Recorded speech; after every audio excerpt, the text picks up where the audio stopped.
ample.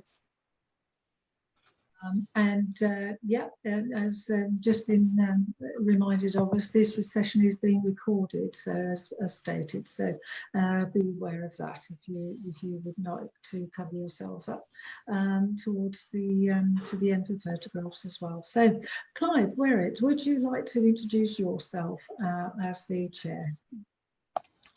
Yeah, good evening everyone. Hope you're all well. We're going to try and keep the meeting to about an hour. Some of you may well have BBC coverage in mind of the football. Yeah, I've been a member of the committee for many years and recently took on the chair. As you will appreciate, IOSH is changing, and so we are looking at looking at the way that we can deliver support to members through the webinars, and hopefully we will be getting back to some sort of face-to-face meetings next year. So hope you enjoy this evening's webinar, and look out for further webinars to come. Scott, who's our Scott Crichton, who's our communications committee member, do you have anything to add on content of future meetings? Yeah, thanks, Clive. Hi, everyone. I'm the new boy in town, so I'm new onto the committee as of a couple of months ago. Our plan for the talk next month is going to be on stadium safety by Darren Bedson, who is the Deputy Safety Officer at Port Vale. And then we do have some plans in mind for later in the month, later in the year for other talks as well. But we won't reveal them at this point because they're subject to change. So hope you enjoy this evening. I'm sure it's going to be an excellent presentation. Thanks, Scott. Over to you, Kerry. Okay, just a few points then. Just to introduce you, Vincent Turner and Trevor Smith are also on our committee at the moment for tonight. So if there are any questions, then please do field to any of us. So without further ado then, Peter Tyson is here from the Water Hygiene Centre and giving up his valuable time. So I'll just ask him to do his introduction, if you wouldn't mind, Peter, and we'll move on to there. Any questions? Pop those in. You're all well used to it now within the chat function, and we'll address those at the end, unless you have any burning questions. I'm sure Peter won't mind addressing those at the time, but yeah, to help with the flow and that, then if we could field those at the end, that would be appreciated. Thank you so much. Peter. Okay, thank you very much, Kerry. Thank you guys for having me. I'm just going to try and screen share straight away and make sure that I can move up and down.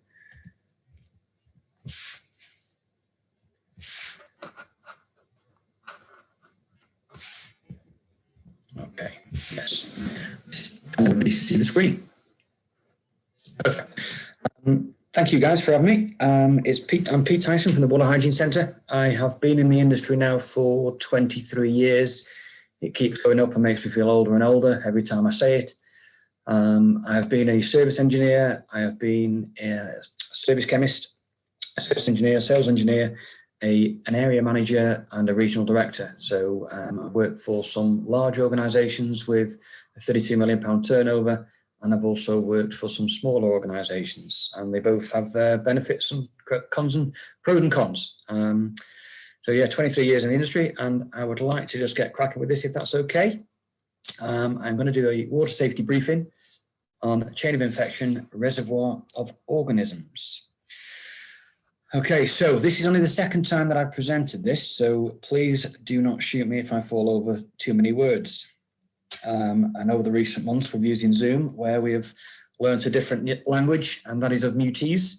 As I joined the meeting, I was on mute and carried on talking, as I often do, but it's a common occurrence.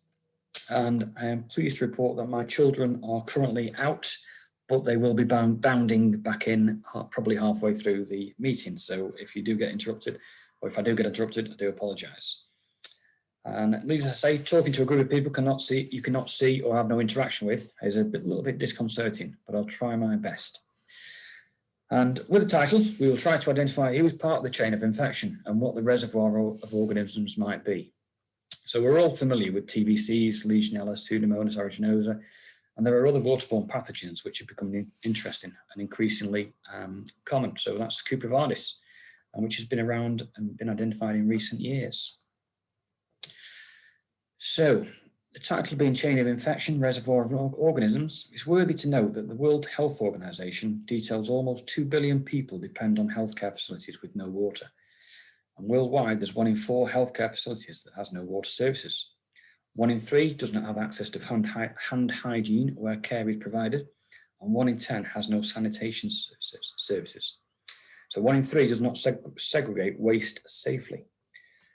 And in the world's 47 least developed countries, there's 1 in 2 healthcare facilities that does not have basic drinking water. 1 in 4 healthcare facilities has no hand hygiene facilities at point of care, and 3 in 5 lack basic sanitation services. So with this in mind, what is an infection? I can let you guys read that. You can read as well as I can. So a nosocomial infection, also called hospital-acquired infection.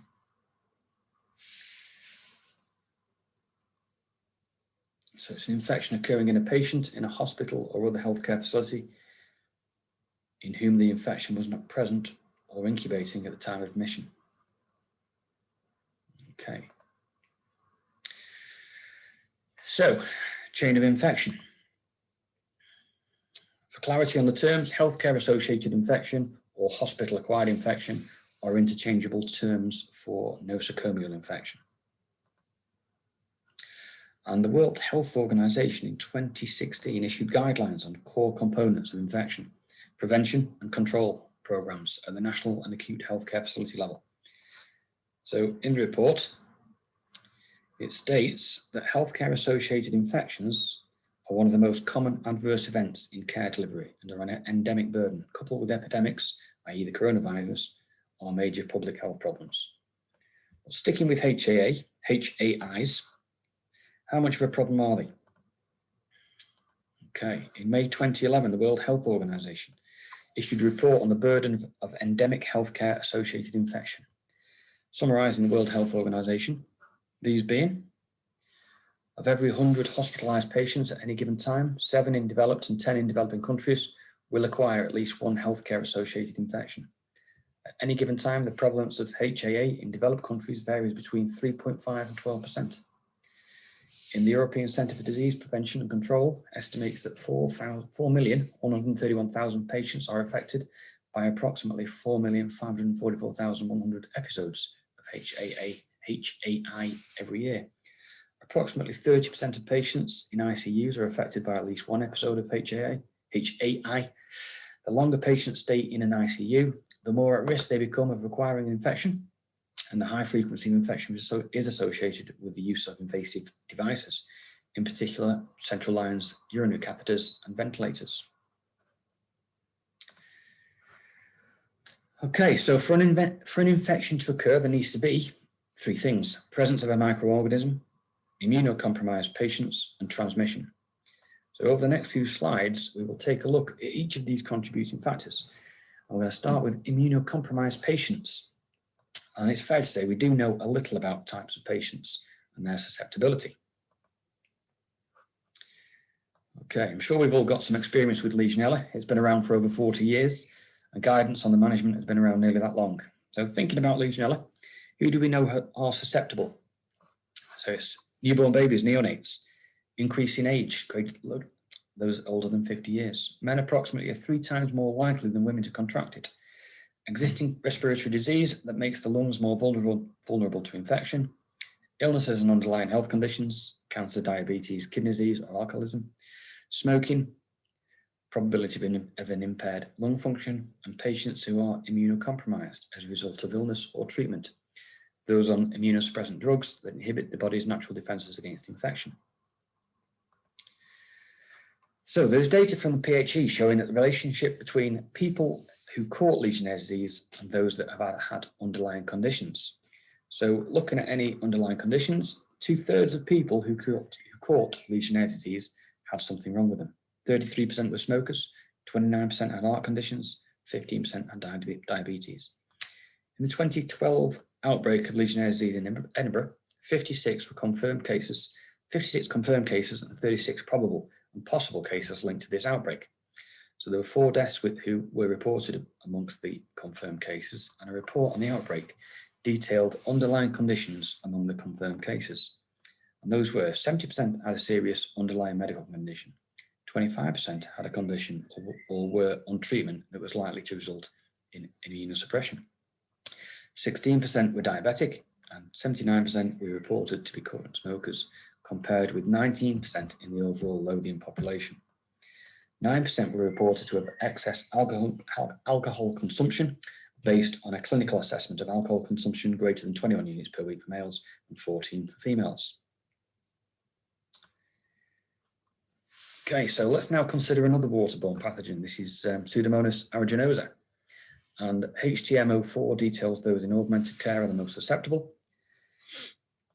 There is no fixed definition of augmented care, and most care that is designated as augmented will be that where medical nursing procedures render the patient susceptible to invasive disease from environmental and opportunistic pathogens, such as Pseudomonas aeruginosa and other organisms.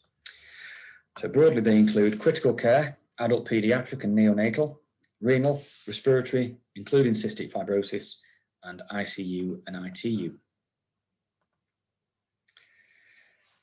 So, PHE issue an annual data report on Pseudomonas aeruginosa, and the last updated report issued in December 2020 had data extracted from PHE's data capture system on the 23rd of June 2020.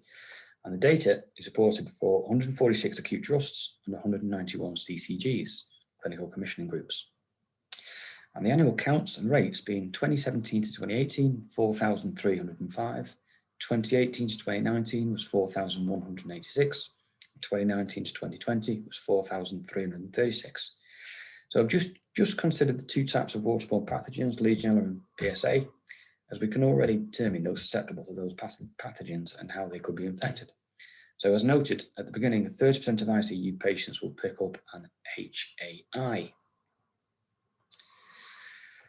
Okay, so the chain of infection. Now let's think about transmission or pathogens.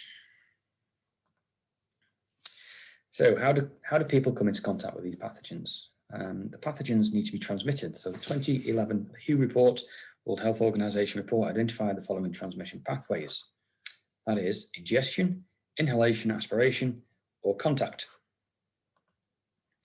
So HTM04 Part C for PSA provides a steer on transmission and contact. First being direct contact, which is ingestion, bathing, contact with mucous membranes or surgical site, splashing from water outlets or basins when outlet is run. And the splashing element is a real hot topic at present, with many studies being carried out by various agencies and bodies, such as the PHA, and their studies continue at the minute. And with the splashing in particular, what is in the drain or end of the tap can be propelled through the air and land outside the basin area and onto a person, be it staff, visitor, or patient. We have contact. So this is demonstrated with the image on the right there, where the water has been injected with fluorescence, and under a UV lamp, you can see the splash within the basin. Looking in front of the basin, you can see a few splashes. Splashes travel, so everybody can see my mouse. There's some splashes there, some splashes on the right-hand side, some splashes on the floor down there. And the PHE studies have shown that these splashes can travel up to 2 meters from the basin. That was direct contact. This is indirect contact. So the second aspect being indirect contact, inhalation of aerosols within the room, inhalation of aerosols from respiratory equipment, so devices that produce an aerosol or an open suction of wound irrigation. There's medical devices, equipment rinsed with contaminated water, for example. HCW, hands following washing in contaminated water from surfaces or from contaminated equipment, example, a reusable wash bowl, and a retrograde contamination patient to outlet, then to the next patient in the room. So the bottom right one here is really key for me. So let's give an example of, I'm sure the procurement department don't take into consideration how a plumber or a contractor may sterilize their equipment. when working in a critical care facility. But they need to and they should do. So the cleanliness of the tools and equipment of those who install, maintain the water fittings and components are key, because they could be coming in doing some contractual work and contaminating a particular area. Okay, the final element, the link in the chain of infection, is the presence of microorganisms.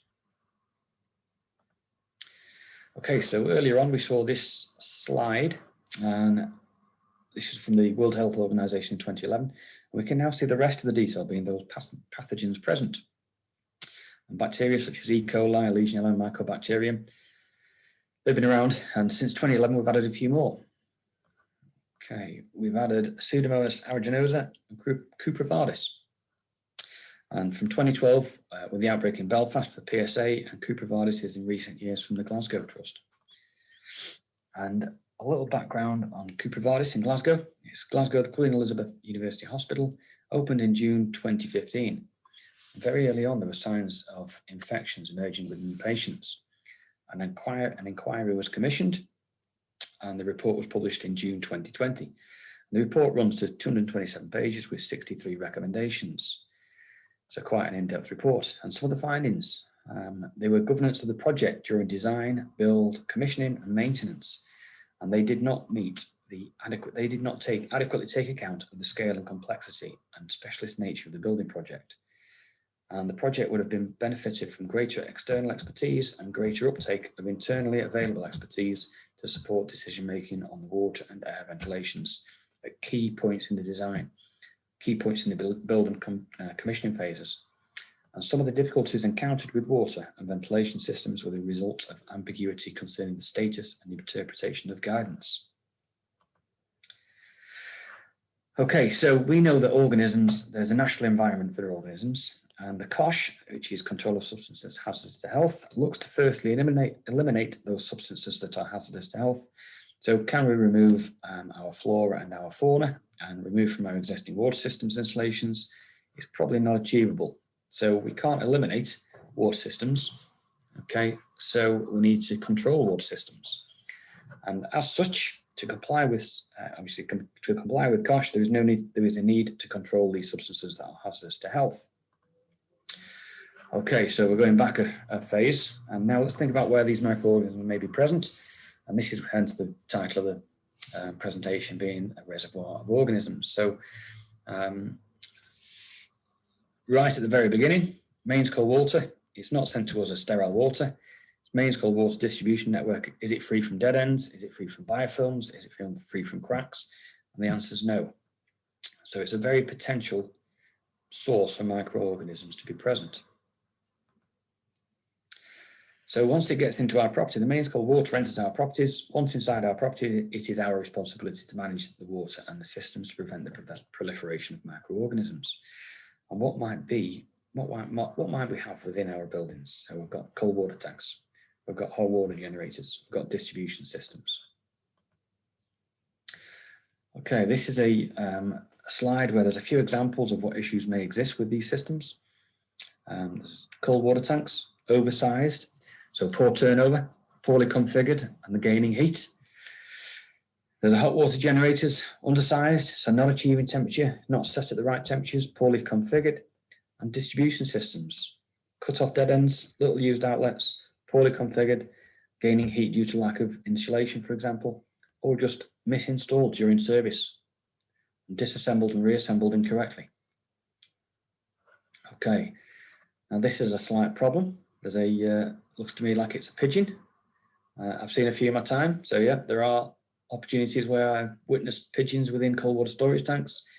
And this particular one makes me laugh because whoever can price a job to do a clean and disinfection of that cold water storage tank is probably doing a better job than I can.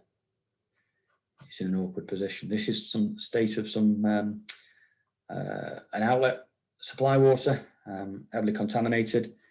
On the bottom right there is obviously an underused facility, and I'm pretty sure the bath is very rarely used. Okay, some more examples. This is examples at the outlet. So a few examples of what issues may exist at an outlet. TMV blends hot and cold water to make it a safe temperature. Where there are multiple TMVs, then we are allowing more components with a low temperature of hot water to be a potential source. Bigger surface areas for bacteria to grow. The drains, where water does not flow freely down the drain, this can splash back, cause biofilm to develop, and efflux, which is a plug hole belch, where water can be trapped and gurgle, spurted out and back up and back out, coupled with the biofilm or water from within the trap. And there are strainers and filters become areas where biofilm can be established. It looks a little bit like flux.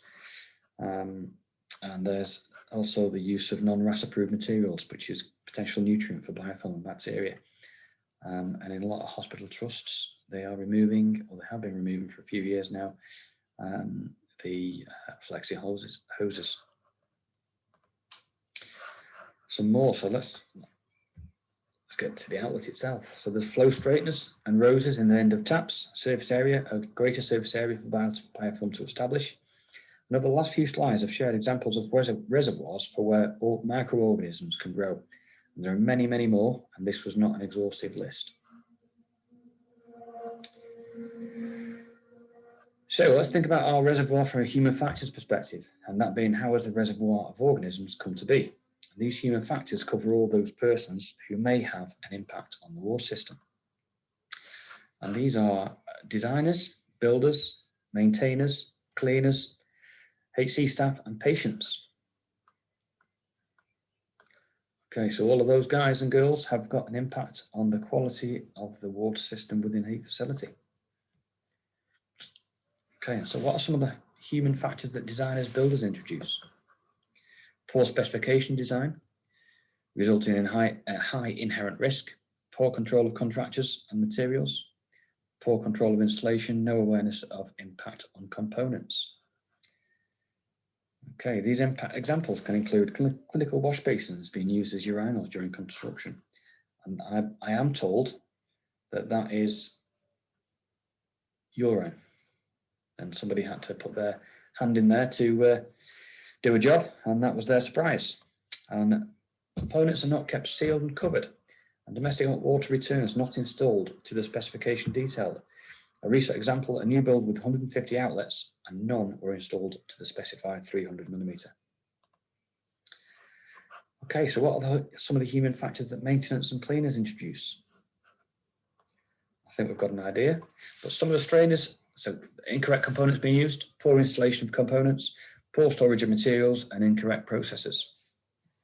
Okay, so strainers not being cleaned, a build-up of biofilm and bacteria, dirty tools and components being used, so that's a contamination from other sources, and wash hand basins used to store dirty mop heads in contact with the tap end, and direct cross-contamination, what has been on the floor is now on the end of the tap.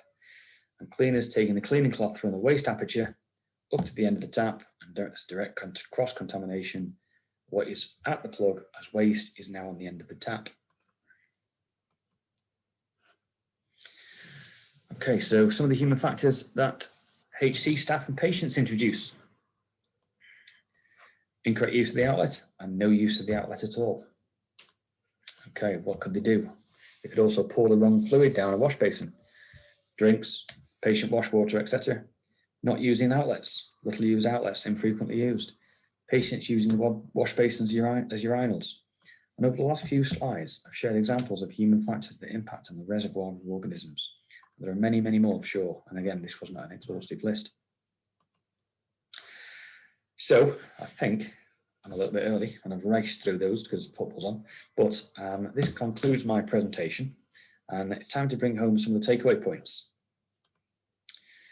So from immunocompromised patients, they are hospitals contain patients who are susceptible to infection. Transmission of pathogens between staff and patients and among patients. So patients are exposed to microorganisms via inhalation, aspiration, contact, and ingestion. Okay, and presence of microorganisms in hospital environments.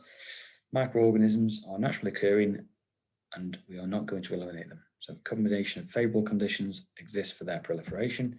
Controlling these favourable conditions will reduce infection. So through the presentation, I've made reference to various organisations and their documents, and details can be found here. So I'll leave it there for a few seconds just to see if anybody wants to write any down or you have them already.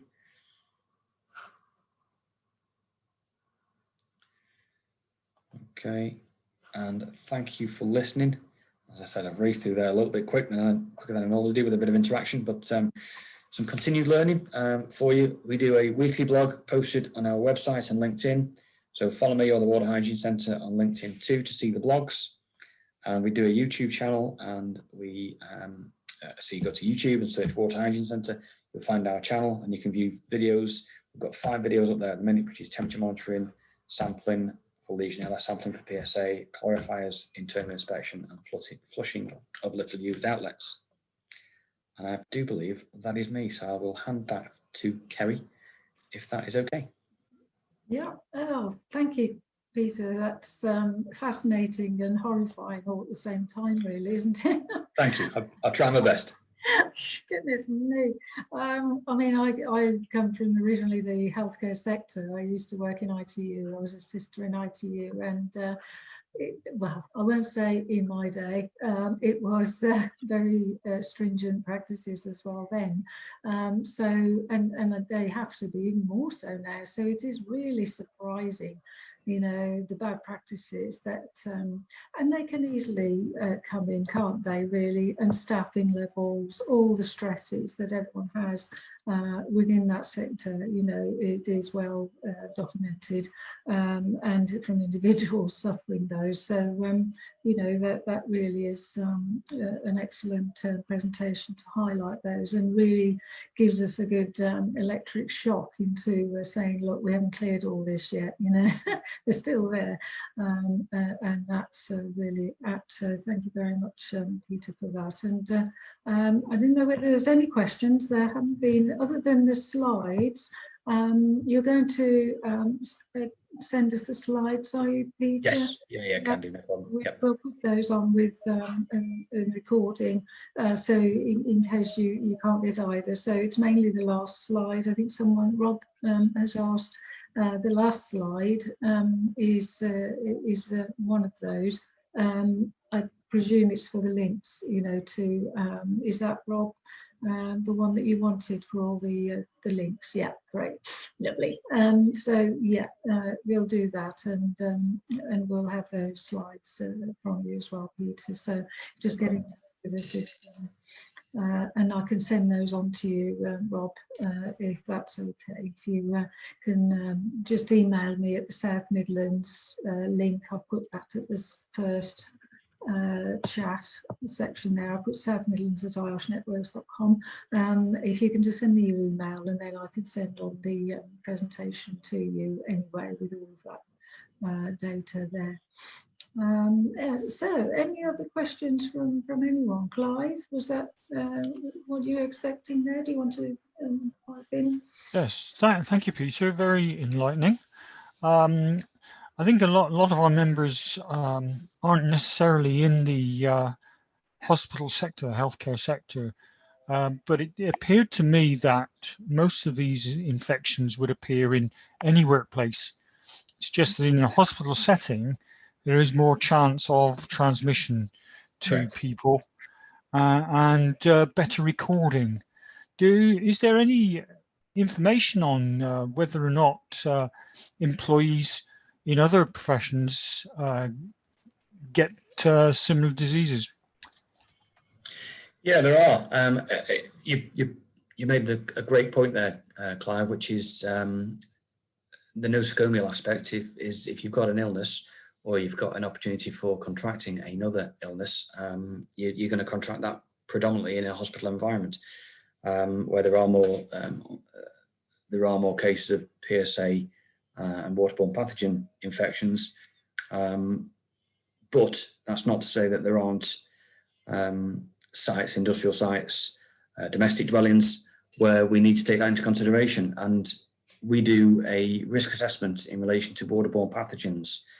So we can do a Legionella and a PSA risk assessment at any facility. Okay, thank you. Yeah, it just concerns me a little that you know, we don't seem, we seem to be collecting an awful lot of healthcare information about individuals, but it doesn't appear that any workplace acquired infections are necessarily being recorded. Fair comment. Yeah, nor in industrial sectors. And I think one of the areas that would be beneficial would be from a care home perspective. I know the critical care aspect would do some monitoring, but I don't think it's as stringent as it possibly could be. Is it something the HSE are, have more on their radar, do you think, than from the workplace aspect? Do you think do they need to concentrate on this a little bit more with some emphasis further? I don't think it'd do any harm. From the workplace point of view, yeah. It just needs more detail, doesn't it? And then you will know where to put that emphasis in controls and addressing the hazard, the risk, and then putting in those control measures, and then businesses will know.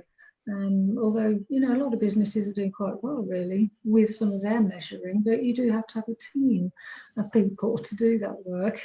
How it is since this last year's experiences has brought us, you know, where they were before it were quite good with some companies before.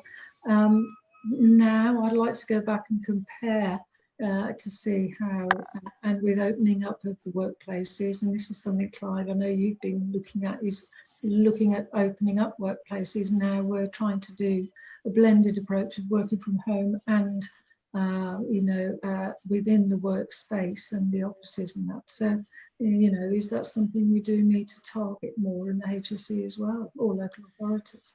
Well, it's a great point, Kerrigan. We've recently written a few blogs about the opening up of hybrid working environments.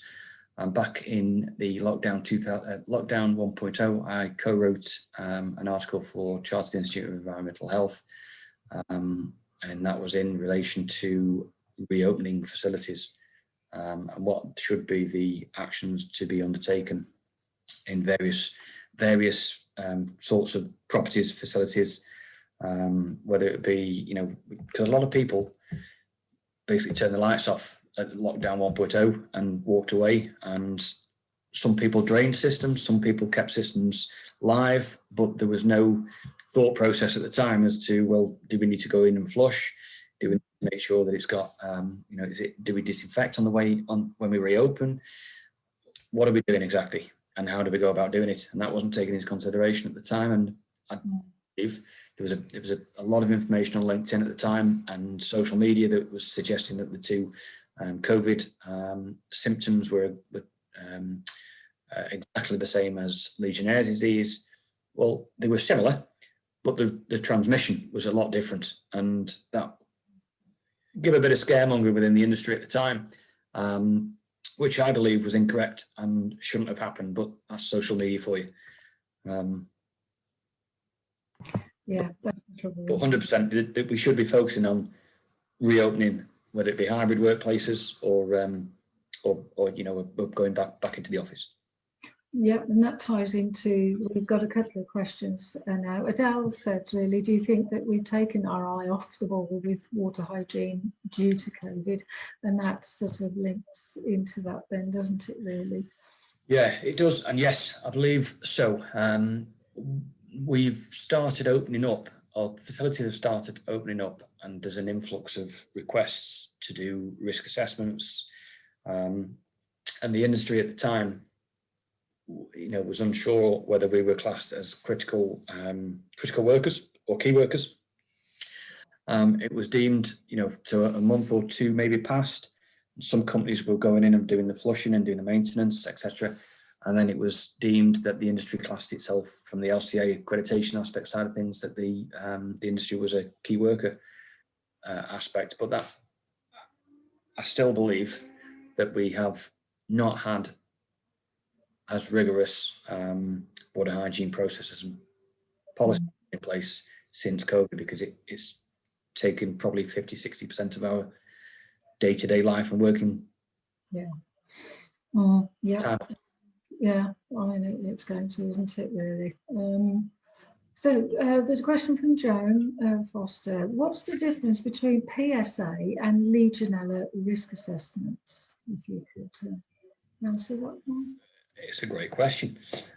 So the slightly different organisms, Pseudomonas aeruginosa is suspected to be at the point of use. So that takes into consideration cleaning regimes. It takes into consideration system design, as opposed to Legionella, which is incoming within the facility and it grows and it's systemic. So that's one's systemic and is more on causal chain. So can we break the causal chain in as many areas as we possibly can in respect to, can we keep the hot temperatures hot? Can we keep the cold cold? Can we keep it moving? And can we keep it clean? That is the aspect of control of management and policies, etc. for Legionella, whereas Pseudomonas is a slightly different animal. There's other considerations that got to be taken into consideration, which is the transmission of how we get it from point A to point B. And that could be patients, it could be cleaning procedures, it could be, again, as a reference in the slide earlier, it could be workmen coming in with tools. It's a different beast. Does that make sense? Yeah, I mean, to me, yes. Rob, Barcelona Council has been doing a lot of work to ensure that buildings are safe to reopen. Is there any evidence to say how effective is the use of dosing systems such as the silver peroxide? Yeah, this is a big one as well. It's a great question. Ideally, I would prefer to engineer the problem out as opposed to have a secondary control measure installed, because that secondary control measure has implications. It has a service cost to it. It has treatment of chemicals, so it's got COSH, it's got manual handling issues, it's got dosing control, it's got overdosing, underdosing potential. Ideally, it's better for the organisation to manage to try and engineer that system design flaw or system usage flaw, rather than just add a supplementary measure. I think that was the question specifically for copper silver, or was it for chlorine dioxide or other pieces of kit that are out there at the minute? I don't know if you can hear me. Yep. Yeah, the building, or couple of buildings which I'm thinking of specifically, because of the significantly reduced occupancy levels and the particular problems with the installation, we haven't been able to do as you said, engineer it out. So we've been faced with the situation that in order to address the escalating levels of Legionella, the only option was to install dosing plant, which we've done, and it has been effective. But I was just wondering if there were other people out there who'd faced the same, situations, and how effective they'd found it to be. Yeah, loads of places have got a supplementary measure, and lots of places can't engineer the issue out. And the only problem, my only concern would be if the usage issue is there, if we can't manage the flow to all of the outlets and the flushing regime and the usage, how do we know that the product is getting to the particular points where it needs to be? Does that make sense, Rob? Yeah, it does. I need to check that one. Yeah, so and at the right level. So organic load may have an impact on the levels at the outlets, but it's a great sales tool for an organisation to say we'll put copper silver or chlorine dioxide on, but are we getting the right ions to the right place with the flushing procedures and the usage. If they're not, you're not achieving your objective. I do know that yeah, we've had a program of testing in conjunction with the dosing, and it has proved that the Legionella count has reduced at those suspect outlets. But yeah, what levels are being achieved, I don't of dosing are being achieved those specific outlets, I don't know. No, they are good products. Yeah, I've got nothing bad to say about them. And I would just prefer to engineer the situation out or the issue out if possible. You and me both. That's not always possible, as we know. Right. Especially when one of the buildings is being used as a vaccination centre, and therefore access is now extremely limited. Yeah. That's unfortunate. Yeah, unfortunate for those. Yeah. Peter. Yeah. Peter, just picking up on your comments about engineering things out. We've seen with fire safety that the impact that Grenfell has had on the fire industry. Looking around at what is available for plumbers to use these days and for designers to actually put into buildings, does appear to me that there may well be a similar issue with a lot of unsafe fittings being used in buildings, both new buildings and existing buildings, which are probably going to mount up to a more significant infection and possibly level of fatality than we'll ever see with cladding.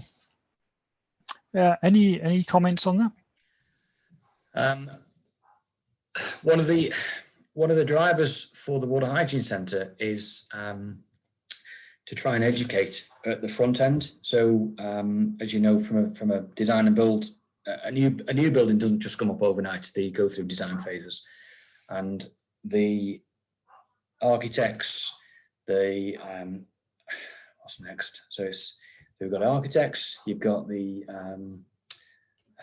M&Es, you've got designers, you've got the builders, you've got all of these people that are involved in the design phase of a property, but they don't seem to take into consideration sometimes some of the water issues at the front end. So they design a property, design a build, and I could talk about one right now, but I will talk about the one that's a relatively new build that was on the slide earlier, that 150 of the hot water returns were not at the required distance, and that it's unfortunate, but it's not common. It is common practice at the minute that new properties still aren't being built in line with current guidance, with legislation, with HTMs, and we're trying to have a driver to educate at that front end so we can try and reduce that potential going forward.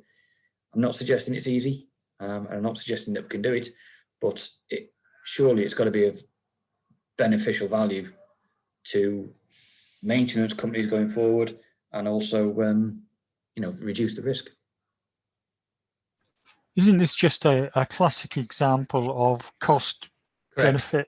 Yeah, cost benefit analysis that's not quite a benefit. Yeah, because certainly, I mean, they're building close to us at the moment, and the houses are going up really quickly, and you've got to think, well, they're probably not using copper, they're probably using plastic fittings, push fit fittings. And basically any chance that you have of controlling Legionella has gone out the window. Not that Legionella seems to be a major issue in domestic premises, but that's a great point. Yeah, but we don't know, do we? Because there's no information. But if this is being rolled out into office buildings, other buildings, warehousing, then there is a potentially bigger issue in my opinion, than there is with cladding. Yeah, it's a great point on the domestic dwellings, and you know, landlords have a responsibility to perform a Legionella risk assessment, and albeit it can be a very small basic document, but they need to do it from a duty of care perspective. But you're absolutely right. The people who have got, you know, old systems designed in their own property, you know, how many people flush showers, how many people flush showers when they go away on holiday, how many people disinfect their shower and hose at home, how many people have got an ensuite bathroom in the spare bedroom that never gets used. There's a few. I'll bet my bottom dollar on it. Yeah, definitely. Just one final question, and we'll finish. Are there issues, this is from Joan, issues with PSA and Legionella with air conditioning, air handling units, which was always the classic Legionella area, wasn't it, before cooling towers, etc. So, you know, are there issues? It depends on what kind of a system you've got.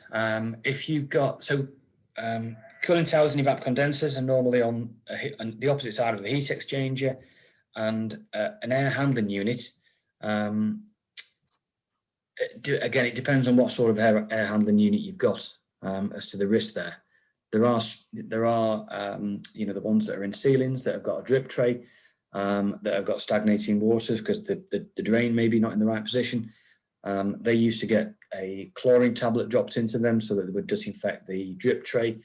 On the sort of one of the Barrow incident in 2002, which I was involved with because I looked after the Vickers shipbuilding yard, which made the nuclear submarine engines, or made the nuclear submarines, and then I had a high pressure boiler and a couple of cooling towers, and obviously in Barrow it was the Forum 28 building, which was a evap condenser on the